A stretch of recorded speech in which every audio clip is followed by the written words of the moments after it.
Let's talk, let's talk, let's talk to the town. Come, let's talk to Clooney and see who he's found. Yes, come, let's talk to Clooney and see who he's found. Welcome to another edition of Talk to the Town, and tonight we're going to take you on a little tour of the Hammerdown site, and we're going to follow some of the ore from the Hammerdown site to Nugget Pond in a truck ride, and then we're going to have a little tour of the mill and see a gold bar being actually poured. Now let's get back to Richmont Mines and what we're doing here. We know there's a major gold deposit in them there hills that we're standing on, but why did Richmont decide to come here when all the others couldn't make a go of it? Well, Richmont could basically make a go of it because it's already got a mill established, and it is a major gold deposit, but it's not a very big deposit. It's a fairly small deposit. It's good grade, and that's the only thing that supports it is it's good grade. Its size, like I said, is fairly small, and the cost of building a mill and a tailings pond would be somewhere around $18 million. And previous people that have looked at it have said they couldn't do it unless they had a mill, and there obviously is a mill in striking distance of the mine. It can easily be trucked there, and or we're going to try anyway. We're not mining right now as such. We're in production, yes, but this is only a test mining phase. If most people have heard, this is a three-phase program right now, and we are in phase one. And basically what we're trying to do is get about 20 to 22,000 ton of high-grade ore from surface, and send it down by truck to Nugget Pond, send it through the mill, and hopefully we can pour some gold at the end. If gold doesn't come out the other end of the mill, then there's not going to be a mine, but obviously you have to do the testing first for you going full production. Now Larry, as we go through today, will we get a chance to see some of those rocks? Will you show us exactly what certainly, yeah, and I have some samples right here actually. This is basically what you'll see. This is quartz veins, and it's typical gold type ore. It's got what we call massive iron pyrite in it. And the iron pyrite is actually what carries the gold. It's not chemically bonded to the pyrite, but it's in the fractures of the pyrite. What you call the settling ponds. And what's the purpose of putting, actually looks like 4 nice big swimming pools? Well, that's basically what it is if you want to swim in it. And it's perfectly clean water except for a few drill cuttings that come from the drill bits as the miners progress on their production benches. Well, basically what we're trying to do is build a mine that doesn't have any discharge whatsoever. Of course, we're not going to have any tailings pond here because we're not going to have a mill, which is good for the environment. But what we're trying to do is build a mine that does zero discharge whatsoever. And the only water that we use is at the face for mining, for the jumbo drill. And what we try to do, and what we're doing now, is we have a pump down in the pit where we're mining, and we pump that water into a secondary sump, what we call a sump, with another 8 horsepower pump in it, pump it back up into this first settling pond right here. And what we have is a series of four settling ponds. The first settling pond right here is higher than the last one at the end down there, and the water comes into this one from the mining area, flows into the second one, the third one, the fourth one, and the drill cuttings settle out. And in the fourth one, we pump the water back down again to the mine area, and the drillers basically use it over again. So we have an internal pumping system. We don't disturb any surface water at all, any running water, any ponds in the area. We don't use any water, and we're not pumping any water out to the environment. Everything is completely contained inside. And this is basically rainwater that we've caught here in these catch basins, and we're basically just taking the drill cuttings out of it. There's nothing else in this, only drill cuttings. There's no oil or anything like that, or drilling mud or anything of any sort. Well, Larry, down the road, what happens to these big ores when let's say the mine is finished? Will these be filled back in? Well, obviously these settling ponds won't be filled back in because already nature has moved into these settling ponds. We have frogs in this first one here now, and a couple of nights ago we had ducks landing in the second and third one there eating the grass. So nature will obviously take these over, and they're ideal spots for ducks and frogs and whatever. Is there any chance that we can zoom in on something there that you could show us the difference between the rocks? Oh yes, yeah. If you come right in here, it's a pyrite in the quartz, and there's stringers of this massive pyrite quartz just stringing itself up through this vein. And right here, actually, you not only get the pyrite, but you get lead as well, which is galena, is the type of mineral that it's in. And sometimes when we get galena in these veins, it really ups the grade. You get really high-grade ore. So hopefully this, what I'll do now is I'll get the miners to take the waste out first, drill the waste and blast it to the right, and hopefully try to leave this vein intact so that when I get a an advance on to the right here so that I got an area to work with, I'll get to pop a hole in on this side and knock the vein off, and I'll take that out as ore. And that's just how simple it is, even though it's one mass of rock. Oh yes, yeah. There's a hell of a lot of money, like I said, goes into it, but it comes right down to the physical effort of separating ore from waste, and we can't truck waste to Nugget Pond. It's just not feasible to do so. So it's up to the geologists and the miners to make sure that we just take ore. I guess this sometime will be filled in, will it? Well, it's talks that it's going to be filled. It's going to be rebarred and 2 meters of cement. Now, Sean, we're getting ready now to go to Nugget Pond in one of the trucks, and what you're loading aboard the truck here, this is actually the ore that's going to be turned into the gold, right? That's ore we're loading aboard there to go to Nugget Pond. We're now in a truck on the way to Nugget Pond with a load of ore from our Hammerdown site, and we're here with Arlene Noble. Arlene was kind enough to let us ride along with him in there this morning, and we started off at real dark, and now it's getting a bit brighter, and we thought we'd introduce you to Arlene for the people who don't know. Arlene, thanks for letting us come along with you. You're welcome, sir. When we left this morning, 4 trucks left together. Is this a normal thing for the trucks all to leave together? No, not normally, but usually you probably get 2 running together at the 4 of them, right? Now, if a little later on we'll take a shot, because Jerry is right in front of us. I guess you guys buddy together when you ride? Yeah, usually me and him or Ian Wayne or like that, right? Usually it's a couple of trucks, usually on the last 2 to get loaded, right? Now, without telling us any big secrets that you're not allowed to tell, roughly how much are you on today? I got on about 40,000 metric ton, or 40,000 metric. So that's a fine load. And what about the other boys? They all about the same thing? No, they is on about 34, 35.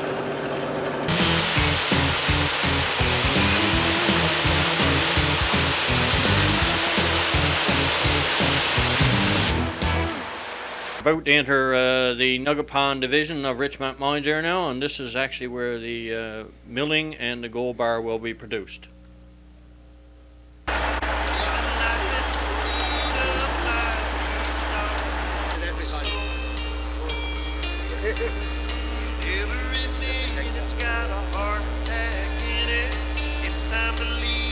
Okay, Barry, we're here at the site now where all the ore is going to be put through the mill, and I guess what we're looking at now is the actual dumping and the area that's being dumped. That's correct.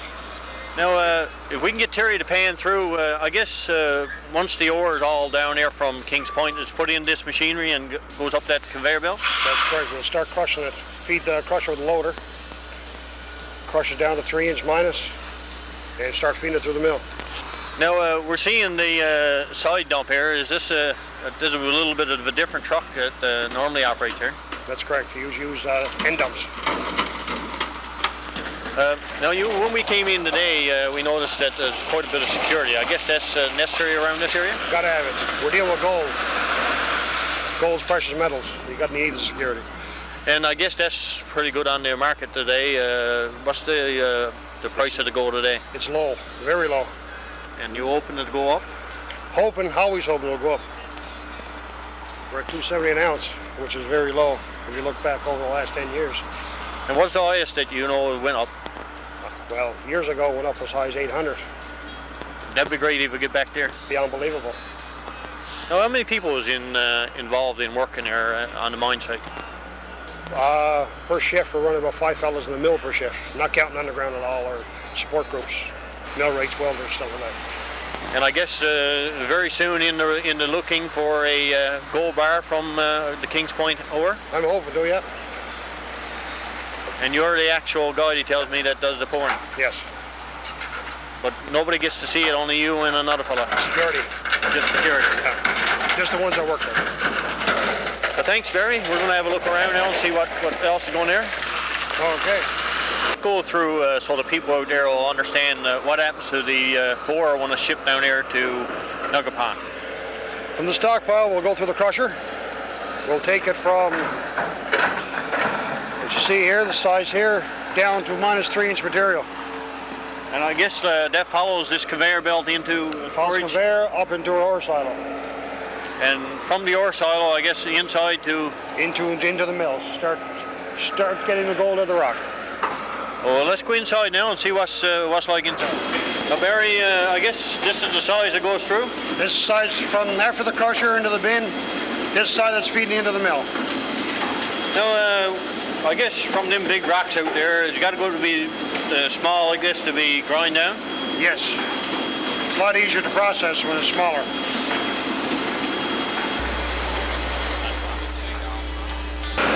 Now, Barry, we're looking at a couple of big, I call them tubes, but I guess this is actually part of the equipment? Yeah, it's the grinding mills. The first one to the far is a sag mill. 5-inch steel balls. Takes from 3 inch down to 1 inch minus. Then it goes to your second mill, ball mill, which it takes from 1 inch down to dust. Now, from them big rocks outside and actually comes in here a very little short distance and comes to dust. That's right. Now, we'll get to see where this dust goes? Yes. Okay, Barry, what are we seeing here now? Once we fine grind it, it's thickened to a certain density and pumped up to these tanks, you see. These are our leach tanks. This is where you add cyanide and start getting the gold out of the rock. And I guess it goes through this process to be separated. Yes. The first tank is where all the gold is in solid. And as it goes down through the tanks, the cyanide dissolves the gold out of the rock and puts it into solution form. With the solids in, we'll have no gold left in it. And then it's back inside for... Back inside to get the gold from solution back into solid form again. It's all a chemical process. Now, this is quite an event for to get gold, but I guess this is the type of process that all minerals go through? Not all minerals. This is fairly standard now in gold milling. Copper, lead, zinc do it a totally different way. So let's go inside now and see what we get next. Yeah.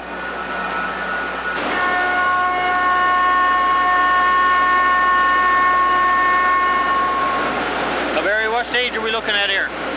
You saw we got the gold out of the solids into solution form. Now we're getting the gold from solution back into solid form. And here we have 6 tanks with carbon in them. Activated carbon, burnt coconut shell carbon, which exactly absorbs the gold out of the solution and puts it into carbon. So now, from the time that the ore is dropped off here and it actually goes in to be poured for gold, roughly what distance does it travel? What distance does it travel, or how long? How long and what distance roughly? Distance-wise, it's hard to tell, but time-wise, it's around 50, 55 hours later we'll get to this stage. So it takes a while to actually turn the rock into gold. It takes a while, yes. Well, thanks again for letting us come into this side, and now we're going to go in and see actually the ore being turned into the gold bars. Yes, that's true. Thanks again. Okay. What are we seeing here, Barry? Just taking a sample? All we're doing now is taking a sample off the bar. You need the sample to find out what the purity of your bar is actually going to be. Okay, here comes the gold.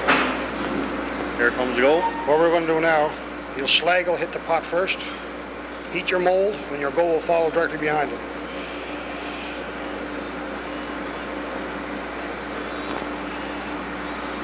That's slag coming out now.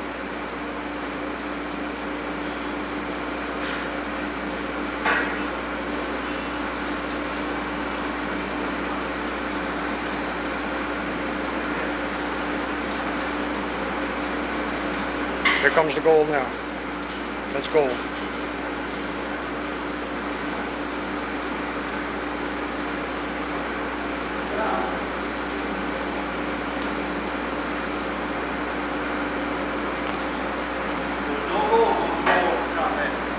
Gold's heavier. Gold sink to the bottom.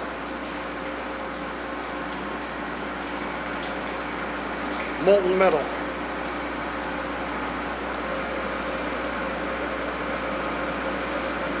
You'll leave it sit there till it settles.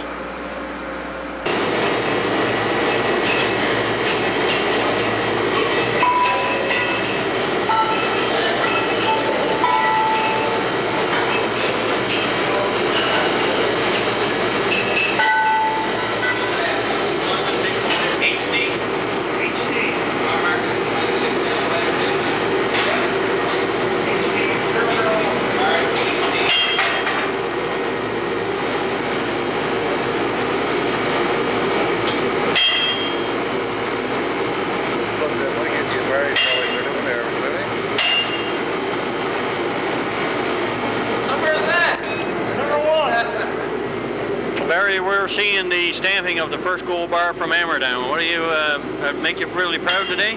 Oh, it's excellent to see a bar come after all the work that was put into it. It's hard to believe that all that rock that was trucked down here, and this is what we finally see. This is what it's all about. This is what pays the bills. For the people who haven't seen this type of stuff, we're seeing Larry now holding it for the first time.